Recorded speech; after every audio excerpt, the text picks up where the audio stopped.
Hello నమస్కారం, welcome back to orange oven. నేను దివ్య. ఈరోజు మనం చికెన్ గిసాడ్ అంటే కందనకాయలు అంటారు కదా, అవి రోస్ట్ చేయబోతున్నాము.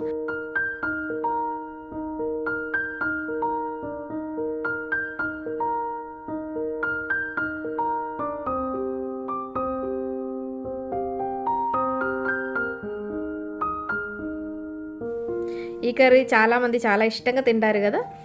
ఇవి ఎలా రోస్ట్ చేసుకోవాలో చూద్దాం.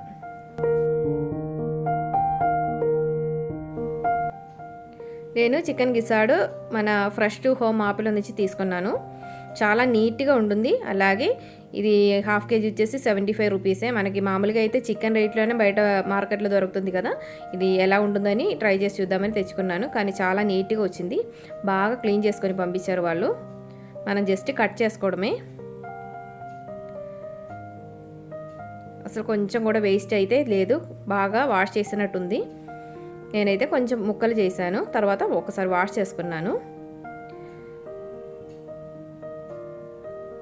మనకి కావాల్సిన సైజులో ముక్కలు చేసేసుకోవడం.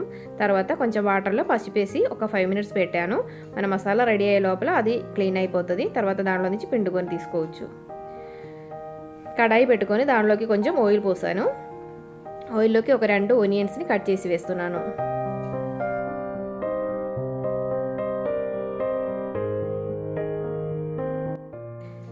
ఆనియన్ కొంచెం ఫ్రై అయిన తర్వాత అంటే లైట్గా ఉడికిన తర్వాత 2 టేబుల్ స్పూన్ దాకా అల్లం వెల్లుల్లి క్రష్ చేసేది వేసుకోవాలి.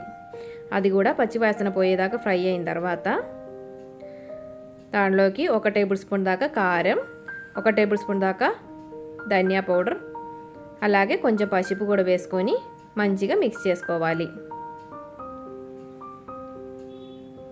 ఇది కూడా రోస్మెల్ పోయిన తర్వాత మనం వాష్ చేసి పసుపులో వేసి పెట్టిన కందనకాయల్ని పిండుకొని తీసుకొని దాంట్లోకి వేసుకొని ఉప్పు కూడా వేసుకొని మంచిగా మిక్స్ చేసుకోవాలి.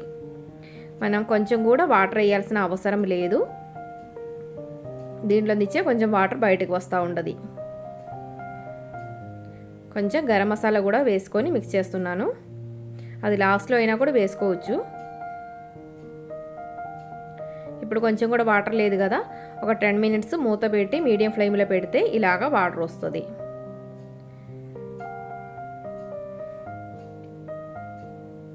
ఇంకొక 5 మినిట్స్ కూడా మూత పెట్టి పెట్టుకోవాలి.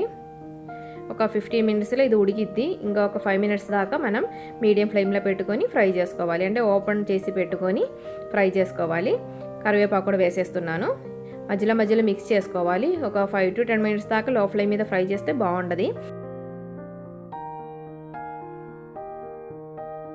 లాస్ట్ ఫైనల్ ఫినిషింగ్గా కొంచెం కొత్తిమీరను 1 టేబుల్ స్పూన్ దాకా మిరియాల పొడి కూడా వేసుకోవాలి. ఈ మిరియాల పొడి ఫ్లేవరే చాలా బాగుంటుంది. దీనికి కొంచెం ఎక్కువ వేస్తేనే బాగుంటుంది. కారపొడి తగ్గించేసి అది ఎక్కువ వేసుకోవచ్చు.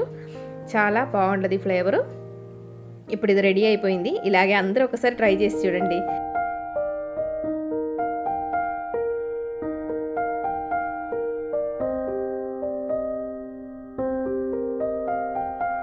అందరు హెల్తీగా ఉండండి, హ్యాపీగా ఉండండి. Thanks for watching.